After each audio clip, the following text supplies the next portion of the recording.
When I moved into the quiet suburban neighborhood of Ridgewood Heights, I didn't advertise who I was. Government analyst is what I usually told the neighbors.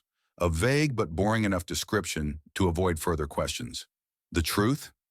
I'm an FBI agent. I handle everything from fraud investigations to high-priority surveillance ops.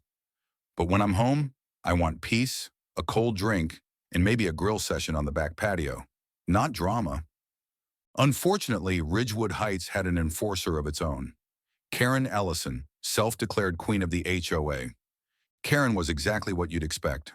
Bob haircut, pristine white SUV with vanity plates reading H0AQT1N, and a clipboard always in hand. She issued violation notices for everything from unmowed grass to unapproved seasonal flags. I once saw her measure a neighbor's shrubs. I wish I was kidding. Most of the time, I stayed out of her way. I kept my yard tidy, waved politely, and let her wield her HOA authority like it was the U.S. Constitution. That changed last Thursday.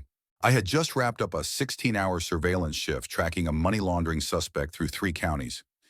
Dead on my feet, all I wanted was to get into my driveway, walk through the front door, and collapse onto the couch.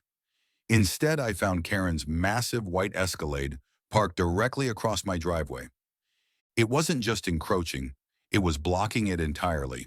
No note, no warning, just parked there like she owned the place. At first, I thought maybe there'd been an emergency. I checked my phone, no calls or messages.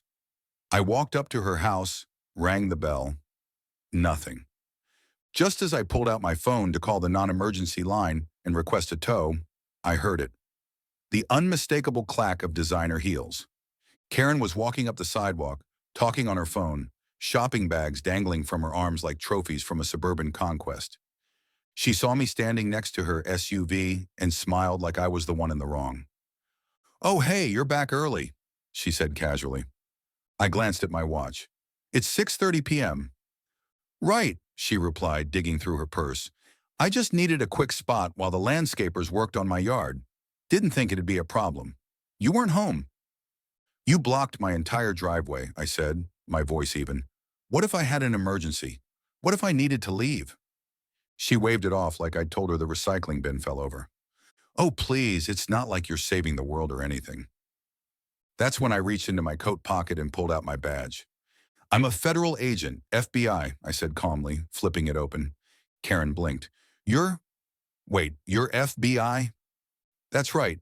And let me explain something. Willfully blocking someone's property is a civil violation, but interfering with a federal agent's ability to respond to an emergency? That can escalate quickly." Her eyes darted from my badge to her car. I, I didn't know." "No, you didn't, but you do now." She turned scarlet, practically sprinting to her SUV and fumbling with the keys like a teenager caught sneaking out past curfew. As she backed out, almost taking out her own mailbox, I calmly walked up my driveway and into the house. The next morning, a printed notice appeared in every resident's mailbox from the HOA board. Per HOA Regulation 5.2c, residents shall not obstruct another homeowner's driveway for any reason. Violators will be fined and may face additional penalties. Funny, that clause didn't exist in the last version of the bylaws. Karen hasn't blocked anyone's driveway since. In fact, she now crosses the street whenever she sees me walking my dog. Sometimes justice doesn't require a warrant, just a badge and a little neighborhood accountability.